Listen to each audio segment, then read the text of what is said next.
à toutes et à tous. Un grand Freebooks vous attend. Servez-vous un petit café, un petit thé, mangez avant avec moi, je ne sais pas, mais là, il y a beaucoup de choses que je vais vous présenter. On a trouvé pas mal de livres. Et surtout en très bon état. On est rentré des encombrants hier, avant-hier, et franchement... en soi, c'était pas terrible, mais au niveau des bouquins, c'était top. Je suis désolée, le soleil nous joue les détours. Il vient, il s'en va, c'est un petit peu compliqué. Mais bon, on va faire avec. Il y a déjà du soleil, donc on va se contenter de ce qu'on a. Alors ici, Bernard Grandjean, Le talisman tibétain, crime en Himalaya. C'est un tome 1. Là, je suis un peu déçue que ça soit encore une saga. Bon, c'est pas grave, voilà, c'est les éditions du 38, je connais absolument pas. Voilà comment ça se présente, les pages blanches immaculées comme ça. Ça me gêne des fois dans les bouquins, je sais pas pourquoi, je n'aime pas trop, mais bon, c'est pas très grave. C'est un roman avec 226 pages. Et c'est un livre qui vient de la bibliothèque. Je vous lis la quatrième, mais c'est pas vraiment la quatrième, j'ai l'impression que c'est un dialogue. Namdang est une paisible bourgade du Sikkim au pied de l'Himalaya. Ah non, c'est vraiment le résumé. Paisible, vraiment. Un vieux lama tibétain se passionne pour la photo de Speedy Ping, célèbre acteur chinois. Pourquoi? Et quand réfugié dans la maison que son ami Anil Roy, vedette de Bollywood, possède à Namdang, Speedy Ping échappe de peu à un assassinat, le mystère s'épaissit. Qui sont ses ennemis? Que veulent-ils? Gopika, jeune et jolie enseignante, et son ami Doc Tanzan, médecin traditionnel tibétain, vont tenter de résoudre l'énigme entre mirages du cinéma indien et mystères du Tibet. On verra bien, je vais le bouquiner. Est-ce que je vais vouloir lire les suivants? Je ne sais pas. Ensuite, nous avons un autre livre au format semi-broché, semi-poche. Smina Reza aux éditions Flammarion, L'aube, le soir, la nuit. Je connais pas cette autrice. Le livre, il a bien souffert. Il a pris pas mal l'humidité, il a bien séché sur le radiateur, il est un petit peu... C'est là, et on dirait qu'il était neuf en fait. On dirait qu'il était neuf, mais il a juste pris la pluie. Hein. Aux éditions Flammarion, je vous l'ai déjà dit, nous sommes ici à 189 pages. C'est pas très dense, on a des marges assez larges, mais après, tout ce qui est pour moi édition Flammarion, Gallimard, ce sont des livres qui sont très, parfois, complexes. Donc, est-ce que ça va se lire vite? Je n'en sais rien. Alors, ils jouent gros, c'est ce qui me touche. Ils jouent gros.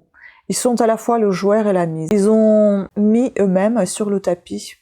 Ils nous jouent par leur existence, mais plus grave, l'idée qui s'en sont faites. Très mystérieux. Écoutez, à voir bien, je ne sais pas du tout. Est-ce que je vais aimer? Est-ce que ça parle de beaucoup de jeux? Je suis pas très joueur, à part joueur des échecs de Stefan Zweig, ça c'est autre chose. Mais tout ce qui est jeu, drogue, boîte, c'est pas trop mon truc dans les bouquins, ni dans la vie d'ailleurs. On verra. Il n'y a pas beaucoup de choses de dites dessus, donc on verra bien. Ensuite, ici, nous avons tout un tas de livres de Déon Meyer. Je connais pas du tout cet auteur. Voilà. Il y en a 4 bouquins de cet auteur. Donc ici, tous aux éditions Point. C'est du policier, c'est pour ça que je me suis dit, bah écoute, ce serait cool de le voir. On a Polar, Point, Polar Culte, aux éditions Point. Attendez, excusez-moi. Donc on va commencer par Déon Meyer, Les soldats de l'aube. Il est brillant celui-là. Il peut aussi, il y a un peu plus de 500 pages, 519. Meyer est un horloger du scénario, un spécialiste de l'issue fatale, son style charrie du sang, de la sueur et des larmes. C'est un avis de L. Et là, on a aussi Polar Culte Point, 9 romans qui ont marqué le genre pour les 35 ans du polar chez Point. Tirage limité. Ça, c'est un tirage limité au final, d'accord. Alors, Grand Prix de littérature policière, prix mystère de la critique. Lisons la 4e. Fouiller dans les vieilles histoires de son pays, voilà qui ne présage rien de bon. Z est un flic brisé, dans une Afrique du Sud déboussolée par 40 ans d'apartheid.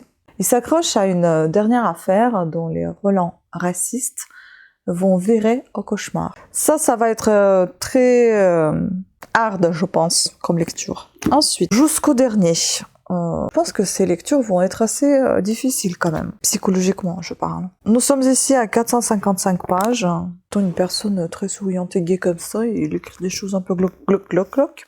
Jusqu'au dernier, donc depuis la mort de sa femme, l'inspecteur Majoubert rumine son mal de vivre. L'arrivée du nouveau chef de la brigade des vols et homicides du Cap l'oblige à se ressaisir. Matt a du pain sur la planche. Un braqueur dévalise les banques alors qu'une série de meurtres est perpétrée avec une arme étrangement archaïque. Y aurait-il un lien entre ces deux enquêtes? Ah, voilà pourquoi l'Afrique. Donc, né en Afrique du Sud, Déon Meyer est l'auteur des Soldats de l'Aube. On vient de voir, je crois. C'est ça? C'est ça. Grand prix de littérature policière 2003 et de l'âme du chasseur. Je ne l'ai pas. Salué comme un chef-d'œuvre par Michael Connelly, tous ces romans sont parus au point. Ah, on a un avis ici de lire. À la dernière page, le lecteur a déjà envie de retrouver ce personnage dans d'autres histoires comme un familier de la maison. Pour l'instant, ça me parle pas beaucoup, on verra bien. Et où est-ce qu'on trouve des munitions pour un agent pareil au bout de 100 ans? Ah bah là, ça me parle plus, ça m'interpelle. Et puis, traduit de l'anglais Afrique du Sud par Robert Pepin. Ensuite, on a Le Pic du Diable. Avec Déon Meyer, vous ne pouvez pas vous tromper. Michael Connelly, on a encore son avis. Ici, nous sommes pas loin, un peu plus de 500 pages, pas loin de 530. Pareil, dans l'encadré jaune, là, c'est marqué « Il était un guerrier, il y avait encore une guerre à mener dans ce pays ». Pour Tobela, ex-agent du KGB, tuer a longtemps été une seconde nature, jusqu'au jour où il décide de raccrocher pour s'occuper de son fils adoptif Pakamil. Tout bascule quand des brigands abattent Pakamil. Bella, armée d'une sagaie, mène une croisade contre les bourreaux d'enfants qui sévissent en toute impunité en Afrique du Sud. L'inspecteur Grissel pourrait-il arrêter ce carnage? C'est un autre maintenant. Bon, déjà, j'ai l'impression que c'est pas un suivi. On a un avis de The Guardian. Si vous cherchez un aperçu de la nouvelle Afrique du Sud dans toute sa gloire, avec tous les détails sanglants de la corruption qui y règne, meilleur est votre homme. Moi, la corruption, j'en ai lu déjà pas mal concernant les pays de l'Ouest. Pas trop envie, quoi, mais bon, on verra. On verra si je vais les lire. Donc, en tout cas, j'avais envie, puis vu leur état. Traduit de l'anglais Afrique du Sud par Estelle Roudet, donc c'est déjà une autre traductrice. Déon Meyer est né en 1958 à Parle, en Afrique du Sud. Il est l'auteur de L'âme du chasseur, des Soldats de l'Aube, Grand prix de littérature de Manana. Bon, ici, on apprend un peu plus quand est-ce qu'il est né, c'est tout, mais on sait déjà qu'il est né en Afrique du Sud. Ici, c'est pareil, c'est Estelle Roudet qui avait traduit. On a un avis de Télérama, l'habilité de ses intrigues la force de ses descriptions, sa passion sincère pour un pays dont il connaît les fragilités en font un auteur du premier plan mondialement célébré. C'est le maire invisible. Le maire l'invisible. Le maire, ça doit être le nom de quelqu'un.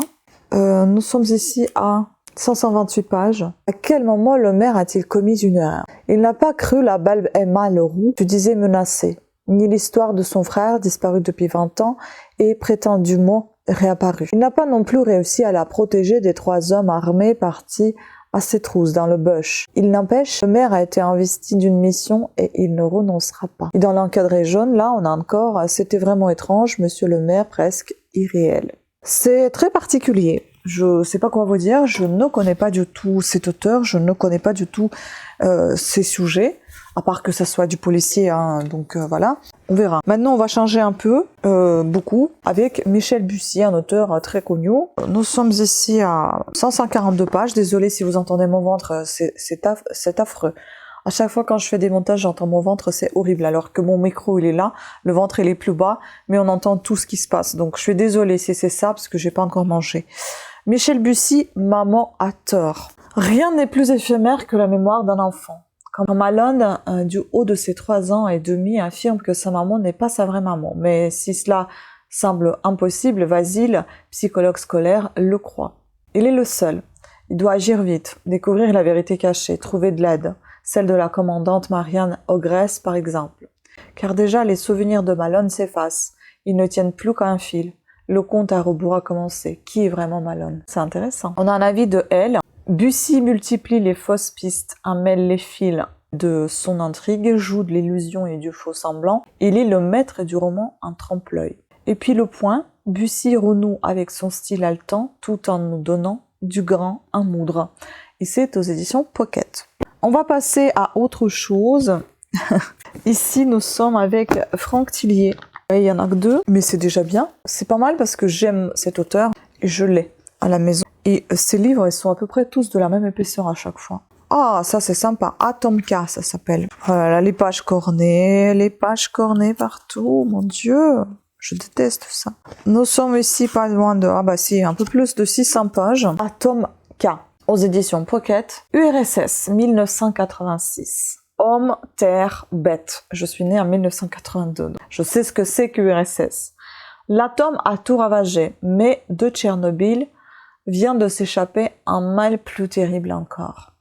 Paris, 26 ans plus tard. La scène de crime n'est pas banale. Un journaliste mort de froid enfermé dans son congélateur. À quoi travaillait-il? Franck Charcot et Lucie Henbel de la crime remontent la piste. Elle les mènera au cœur de l'enfer, là où, au nom de la science, l'avenir s'écrit en lettres de sang. Ah bah c'est ça la fameuse saga de Charcot, je ne connais pas du tout sa saga. Il faut que je regarde dans quel ordre c'est pour ne pas me spoiler et voir que j'ai tout. Donc ici on a un avis au point, de quoi méditer et mourir de trouille grâce à un auteur en totale et parfaite maîtrise de son art. 20 minutes, c'est avec une passion et un intérêt quasi hypnotique que l'on suit le chemin tortueux que Franck Tillier nous fait suivre. Et le Figaro, madame, glaçant. Ah, j'aime beaucoup. Puis son deuxième, donc Rêver, pareil. En très bon état, hein. Franchement, les livres. Et pareil, on est plus de 600 pages ici, encore plus que là-bas. Psychologue répétée pour son expertise dans les affaires criminelles, Abigail souffre d'une narcolepsie sévère qui lui fait confondre le rêve avec la réalité. De nombreux mystères planent autour de la jeune femme, notamment concernant l'accident qui a coûté la vie à son père et à sa fille, et dont elle est miraculeusement sortie indemne. L'affaire de disparition d'enfants sur laquelle elle travaille brouille ses derniers repères et fait bientôt basculer sa vie dans un cauchemar réveillé. Dans cette enquête, il y a une proie et un prédateur, elle-même. On a l'avis d'Olivier Bureau, le Parisien, Rêver révèle la maestria de Tillier, qui se démarque là des autres papes du page-turner. Avis de Sabrina Champenois, de Libération, Tillier ou l'art de filer la chair de poule, tout en caressant dans le sens du poil le baume du tigre. Elle, brillant, déstabilisant, addictif, et tous les grands succès, donc Franck Tillier, sont chez Pocket. Franchement, ça donne envie de découvrir ça. On passe à des choses un tout petit peu plus classiques, comme par exemple Michel Tournier, La Goutte d'Or, aux éditions Folio. C'est un vieux livre, celui-ci, mais pas aussi vieux que les autres que je vais vous présenter.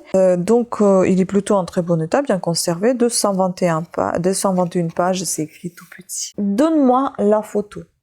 Idriss gardait ses chèvres et ses moutons non loin de l'oasis de Tabelbala quand une Land Rover a surgi. Une jeune femme blonde aux jambes nues a pris en photo le petit berger saharien. Sa photo, elle la lui enverra dès son retour à Paris. Idriss a attendu en vain, son image volée ne lui a pas été rendue. Plus tard, quand il va partir vers le nord et jusqu'à Paris, pour chercher du travail, il va se heurter à des images de lui-même qu'il ne reconnaîtra pas. Perdu dans un palais de mirage, s'enfoncera dans la dérision jusqu'à ce qu'il trouve son salut dans la calligraphie. Seul le signe abstrait le libérera de la tyrannie de l'image opium de l'œil. Ah, ça c'est intéressant. Ensuite, on a Camus, L'étranger. Je crois pas que j'ai ça, à moins que j'ai en vente, mais j'en ai jamais lu encore. Je n'ai jamais lu de Camus, de toute façon.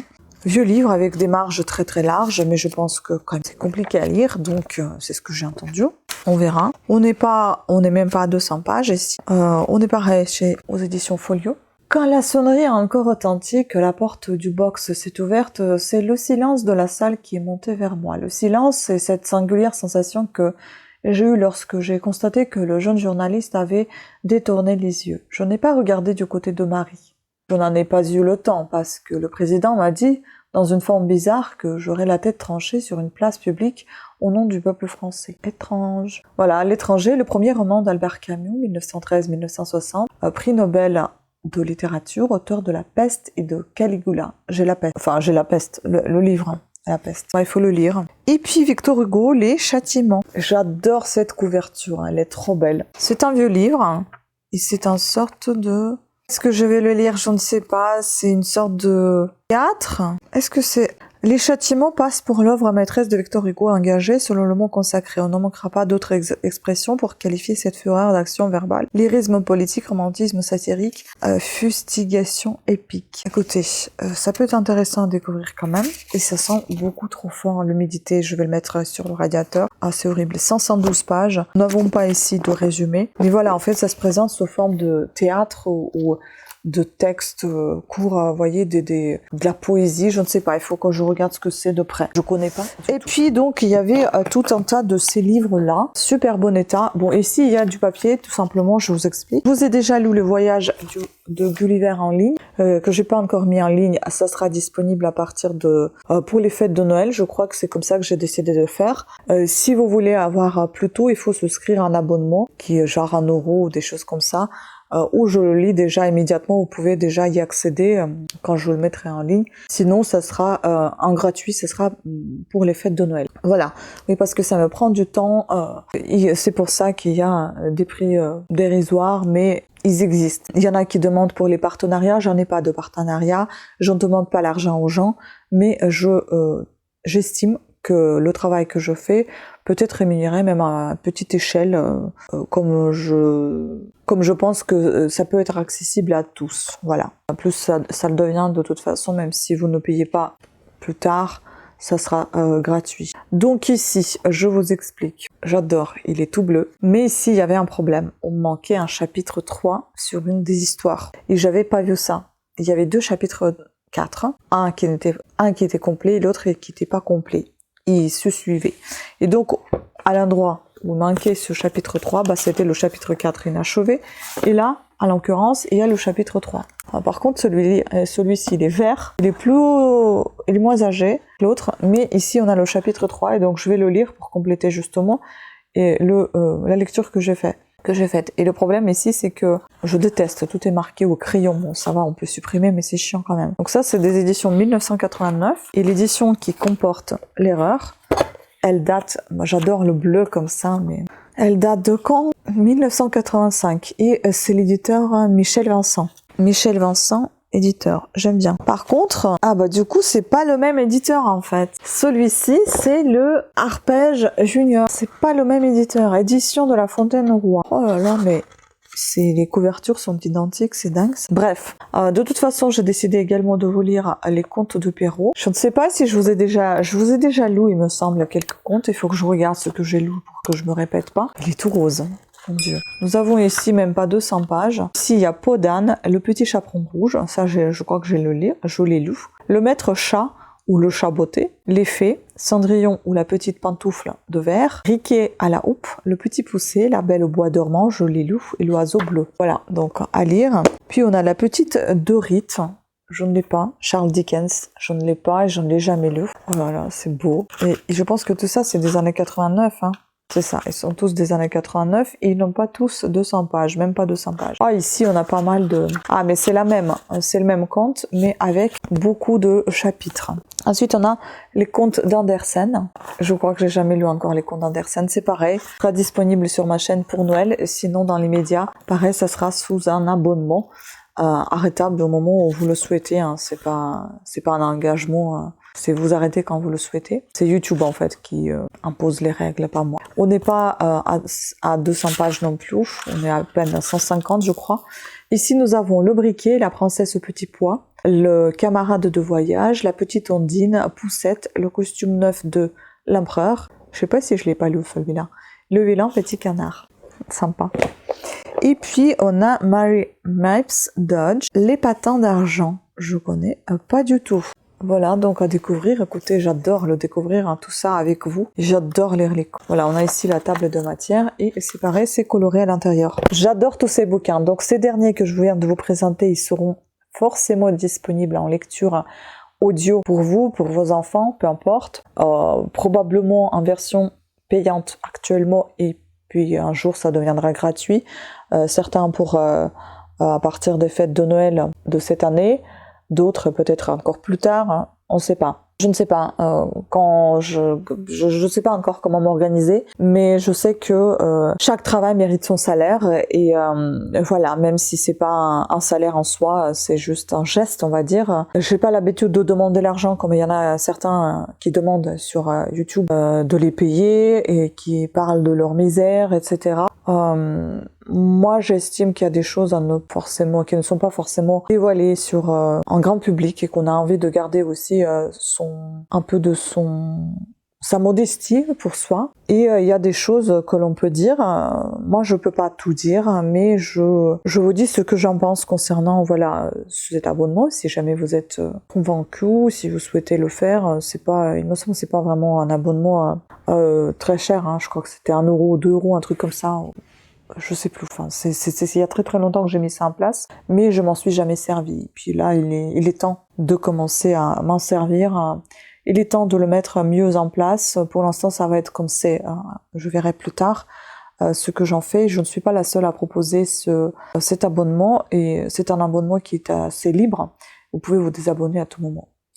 Pour faire ça, il faut lire les conditions YouTube lorsque vous le souscrivez. Tout est marqué. C'est pas moi qui fais des conditions, c'est YouTube qui les impose. Ce sont pas mes conditions en moi. Je ne fais que suivre la marche. Si j'ai envie, j'active. Si j'ai pas envie, je l'active pas. C'est voilà. Mais néanmoins, tout le reste de ma chaîne reste gratuit pour vous, donc ne vous inquiétez pas, hein, vous n'allez pas payer pour ma chaîne à tout va. Hein. Certaines vidéos seront peut-être payantes, mais tout le reste de la chaîne reste gratuite, donc voilà, pas de panique, tout va bien. Sur ce, je vous remercie beaucoup de votre attention, je vous embrasse et je vous dis à très très bientôt.